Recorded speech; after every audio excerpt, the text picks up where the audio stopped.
อรุณสวัสดิ์ยามเช้าวันจันทร์ที่สดใสครับเคยสงสัยกันไหมครับว่าในกล่องนี้มีอะไรเขาน่าจะรู้ตั้งแต่ชื่อคลิปแล้วหรือเปล่าใช่โอเควันนี้เรามาอยู่กันกับไม่อยากเรียกว่าซีรีส์เผาบ้านหน่อยแต่ว่าคนดูเขาชอบเรียกว่าซีรีส์เผาบ้านอ่ะผมเรียกมันว่าซีรีส์การทดลองผมเห็นข่าวอยู่บ่อยๆว่ามีคนจะบอกว่าเฮ้ยลืมเปิดเตารีดเอาไว้ผ้าไหม้บ้านไหม้อะไรอย่างเงี้ยวันนี้เราเลยจะมาทดลองกันว่าเฮ้ยถ้าเราแกล้งลืมเปิดไว้อ่ะมันจะไหม้จริงไหมผมก็พยายามซื้อเตารีดที่มันแบบว่าสายคุ้มที่สุดนะครับอันนี้เป็นโต๊ะนั่งรีดครับราคา85รวมส่ง140วันต่อไปก็คือเตารีด225บาทรวมส่งเป็น252บาทนึกว่าเตารีดมันจะเป็นพันซะอีกเพราะว่าผมรู้ว่าเด็กหออย่างพวกคุณก็คงไม่ซื้อหรอกเตารีดเป็นพันอ่ะแล้วผมจะมาทดลองแบบว่าไม่จริงได้ไงเด็กหอไม่ซื้อฮะเด็กหอเอาที่บ้านมาขโมยเดี๋ยวพลาสติกก่อนแล้วกันเพราะพลาสติกเนี่ยนะไม่ง่ายสุดเลยไอแผ่นนี้นี่เราเอาไปโต้คืนได้ไหมเนี่ยมีคนเอาไปทำเป็นสเก็ตบอร์ดนะเห็นใน YouTube อยู่ทุกคนก็คิดอย่างนั้นแหละถ้าคุณเป็นเด็กผู้ชายอ่ะ โอเคเรียบร้อยแล้วฮะสิ่งนี้นะฮะผลิตที่เจ้อเจียงครับแต่ว่ามีภาษาไทยเด้อเอาใจใส่ดูแลเสื้อผ้าชีวิตที่ราบรื่นใบรับประกันสินค้า1 ปีของ100 กว่าบาทมีใบประกันนะฮะจริงๆฮะส่วนที่1สำหรับลูกค้าส่วนที่2สำหรับบริษัทคนที่ผมซื้อมาเขาไม่ได้ตัดฝั่งบริษัทออกไปไอ้แบรนด์นี้อะไรชิชฟิฟี่ฮะชิชฟิฟี่เพื่อชีวิตที่ง่ายขึ้นเขารู้ว่าคนไทยชอบซื้อของถูกจากจีนไม่คนจีนเขาเลยต้องผลิตออกมาเพื่อตกคนอย่างพวกคุณนี่แหละอะไรอ่ะอันนี้คืออะไรปะเนี่ยเป็นที่ตวงน้ำเหรอใช่ไปตวงน้ำแล้วก็มาจับอย่างเงี้ยใส่เข้าไปปกติที่บ้านผมไม่ได้ใช้ที่ตวงอ่ะจะใช้ขวดน้ำเขาแถมอัซเซสซอรี่มาให้เหมือนกับซื้อ iPhone แล้วแถมที่ชาร์จไม่เดี๋ยวนี้ไม่แถมแล้ว iPhone มันเป็นของแถมจากในกล่องอ่ะก็ต้องใช้ไหมวะเฮ้ยผมว่าได้เยอะเลยนี่ยังไม่ครึ่งเลยเอาอีกไหมนี่คุณดูดิคุณเห็นไหมเนี่ยใช่แล้วขีดมันอยู่ไหนก่อนนี่นี่สองกระบวยเปล่าเกือบแม็กเลยว่ะ2 กระบวยจริงด้วยคือมันมีหมุนซ้ายสุดคือออฟแล้วก็หมุนขวาสุดคือร้อนสุดเราก็จะไปร้อนสุดอยู่แล้วเฮ้ยผมยังไม่ได้บอกคุณดิว่าทำไมผมถึงซื้อรุ่นนี้ผมจะเอาระบบไอ้น้ำมาทำไมจริงๆผมไม่ได้อยากได้ระบบไอ้น้ำหรอกเพียงแต่ว่าในไอ้ใบโปรยของสินค้านี้ในช้อปปี้อ่ะเขาบอกว่าเฮ้ยเงี้ยๆหน่อยเด้นก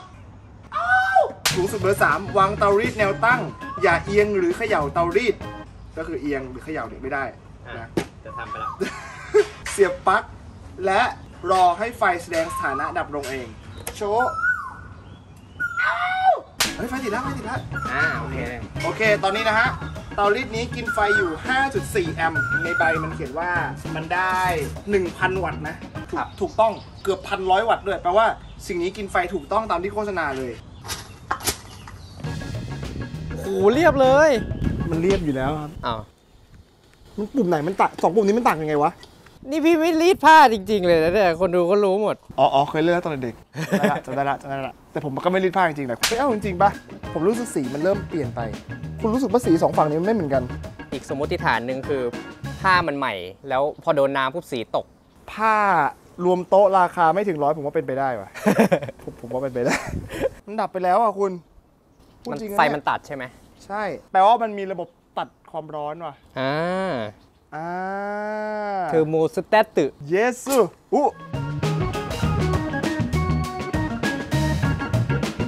ตอนนี้ผ่านมาประมาณ20 นาทีแล้วมั้งเนี่ยดูจากทรงแล้วเราเริ่มเข้าใจวิธีการทำงานมาแล้วว่ามันจะตัดเมื่ออุณหภูมิถึงเพราะฉะนั้นผมพอจะเดาได้แหละว่าถ้าผมวางไว้อย่างเงี้ยมันก็คงไม่เป็นอะไรเลยไฟก็คงไม่ไหม้หรอกแต่ถ้าเรา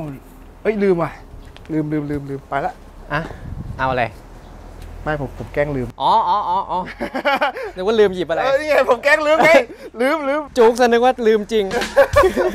ผมเดาว่าเพอร์โมตัดรุ่นเดียวกันกับกระทะไฟฟ้าเลยคิดว่าประมาณ200 กว่าองศา210อะไรเงี้ยความร้อนของการรีดผ้ากับความร้อนของการทำอาหารใกล้ๆกันมากนี่เป็นสาเหตุที่คุณจะเห็นฝรั่งหลายคนเอาเตารีดไปทอดเบคอนเว้ยวันนี้จะมาทดลองกันว่าถ้าเกิดเราเปิดเตารีดแล้วลืมปิดเอาไว้แล้วเราไปเรียนหนังสือหรือเราไปทำงานเรากลับมาบ้านเนี่ยบ้านยังจะอยู่ที่เดิมหรือเปล่าหรือว่ามันจะราบเป็นหน้ากองแล้วนะฮะ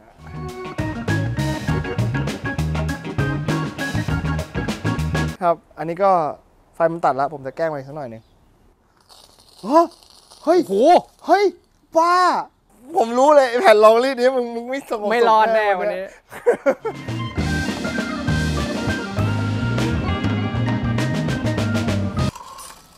เนี่ยมันตัดไฟมันตัดตลอดเลยดอสแม่งปลอดภัยเกินไปเว้ย เขาถึงมีใบประกันให้ไง อ๋อ อันนี้คือลืมเตารีดไว้เฉย อ่าฮะ เดี๋ยวมันจะมีทรงที่แบบลืมวางเตารีดทับใส่เตารีดตัวเองอะ บั๊กในบั๊กอีกที แบบ นึง มิสเตอร์บีนนะมึง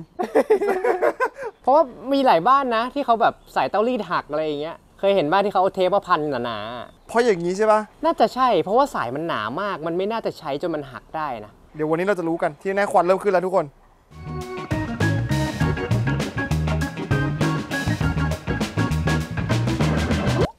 โอ้คนดูงงนึกว่าควันเตารีดนะฮะ ไม่ใช่ฮะ อันนี้ควันเตาปุ๋ยผมเอง ผ่านมาชั่วโมงครึ่งแล้ว ตอนนี้มาดูกันว่าข้างล่างนี่เป็นยังไง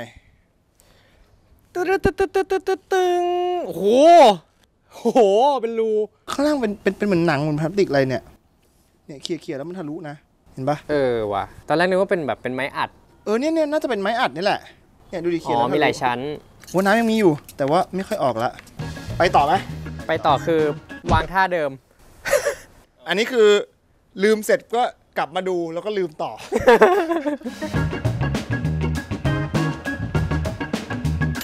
อัปเดตครับทุกคนตอนนี้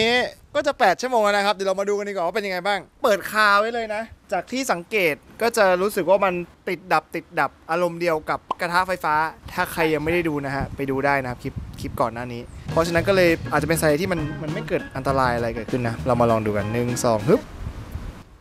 โอ้เป็นรูปมิกกี้เมาส์เรียบร้อย มันร้อนแต่มันไม่ไหม้อ่ะก็ผมพิสูจน์แล้วนะเปิดแล้ววางทิ้งไว้8ชั่วโมงเนี่ยมันปลอดภัยนะฮะคือไม่ได้ปลอดภัยหรอกแต่ว่าไฟไม่ไหม้แล้วกัน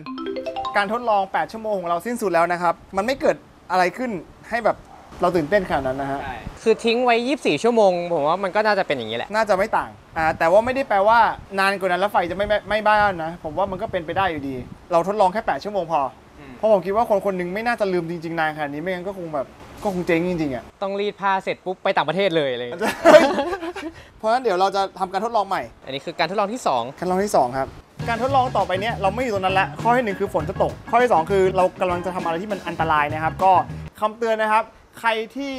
ไม่มีความรู้เรื่องไฟฟ้านะครับอย่าทำตามนะครับที่ผมกล้าทำทั้งหมดนี้เพราะว่าผมอ่านมาเยอะมากนะครับแล้วถ้าเกิดผมตายก็ผมโง่เองนะครับแต่ผมไม่อยากให้ทุกคนเสี่ยงไปกับผมนะครับตอนนี้นะครับเซตอัพนี้ก็คือเราต่อปลั๊กไฟนี้เข้ากับเป็น RCBO test bench ผมก็จะค่อนข้างปลอดภัยแล้วก็ถึงแม้ว่าผมจะทำช็อตหรืออะไรก็ตามนะฮะบ้านผมและทั้งซอยจะไฟไม่ดับเพราะตู้นี้จะดับก่อนนะครับ โอเค อุ้ย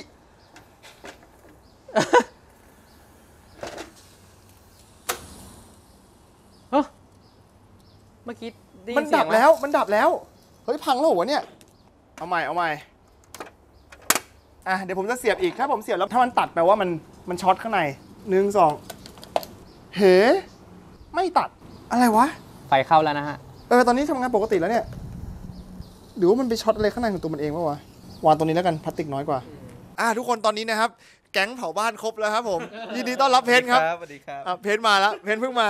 เดี๋ยวเราจะมาทดลองกันครับคุณเพนโอเค ตอนนี้ก็เห็นได้ว่าไฟไม่ไหม้นะฮะแล้วมันก็ไม่พังอะไรอ่ะแต่ว่าเดี๋ยวเราจะเพิ่มเข้าไปอีก เราอยากรู้ว่าถ้าเกิดเราลืมอ่ะอันนี้ลืมอาจจะลืมขั้นกว่านี้อันนี้นะฮะผมว่าหลายคนเคยพลาดแต่ว่าเราไม่เคยเห็นในวิดีโอในคลิปวันนี้ผมจะมาทำให้ดูเลยคือสมมติว่าเฮ้ยนี่เสร็จละอะไรนะต้องไปตากผ้าเหรอตากที่สยามด้วยเหรอคือเผลอเราเผลอวางเตารีดทับสายไฟตัวเองสมมุติว่ามันวางอยู่อย่างเงี้ยแล้วอยู่ดีมันแบบล้มลมเข้าใจป่ะมันล้มได้ อาจจะมีแมวที่บ้าน ใครเลี้ยงแมวนะโอ้สิ่งนี้เป็นไปได้ถ้ามันจะละลายนะใน15นาทีนี้แหละเห็นเลยแต่ถ้ามันไม่ละลายนะผมว่าอีกประมาณหลายชั่วโมงอะ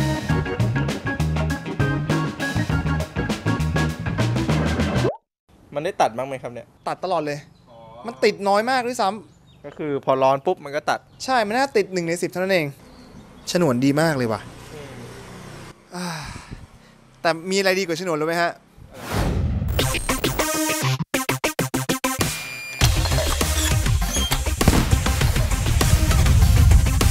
แว่นก กรองแสง Optus Spitfire วัสดุทนไฟเบาหวิวไม่เป็นสิวงอได้บานพับไร้สกรูสวมขาหลวมไม่รู้จักเลนทุบไม่หักรักสบายตาสเปคจะให้มาหลักหมื่นแต่จะฝืนขายหลักพัน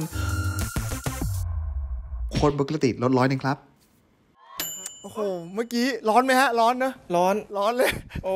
ฟืนไฟร้อนคุณรู้ไหมครับว่า Optus เขาทำให้กันแดดด้วยนะเนี่ย เอาเหรอครับเนี่ย ใช้ดีครับใช้ดี แล้วมุมเดิมด้วยนะ จากประสบการณ์ของผมที่เล่นกับสายนี้นะมันทนความร้อนได้ดีจริงๆเพราะว่าตรงแถบ hot end ของเครื่องพิมพ์3มิติอะที่มันต้องโดนความร้อนมากๆ 200-300 องศามันก็ใช้สายไฟแบบนี้ ข้อสรุปของคลิปนี้นะครับก็คือว่าพวกเรานะครับได้ทำการทดลองตั้งแต่ตอนเช้าก็คือลองเปิดเตารีดทิ้งเอาไว้8ชั่วโมงเปิดเอาไว้โดยที่ตั้งใจลืม8ชั่วโมงไฟไม่ไหม้นะครับนี่คือข้อสรุปนะครับแต่ว่าไม่ได้แปลว่ามันปลอดภัยนะครับเพราะว่าหลังจากที่เราทดลองรอบแรกเราก็มาทดลองอีกการทดลองหนึ่งก็คือย้ายมาข้างในแล้วก็ทดลองการแบบเติมน้ำเข้าไปเยอะๆปรากฏว่าเติมน้ำเข้าไปเยอะๆแล้วเนี่ยมันเกิดการลัดวงจรเกิดขึ้นทำให้เบรกเกอร์เราตัดจังหวะนั้นเองอ่ะเป็นจังหวะที่น่ากลัวมากเพราะว่าถ้าเกิดผมไม่มีเบรกเกอร์ผมคิดว่ามันคงไฟลุกตรงนี้แหละแล้วก็ไหม้เลย แล้วถ้ามือจับเตารีดอยู่ด้วยก็อาจจะโดนไฟดูด ใช่แล้วมาดูถ้าชอบคลิปนี้ครับขอคนที่กดแชร์ไลค์ subscribe นะครับไปรีดผ้าอย่างก็ได้ที่คุณอย่ารีดนะครับแต่ว่าอย่าลืมเปิดทิ้งไว้แบบนี้นะครับผมว่ายังไงมันก็อันตรายอยู่ดีนะครับเดี๋ยวไว้เจอคลิปต่อไปครับแล้วเจอกัน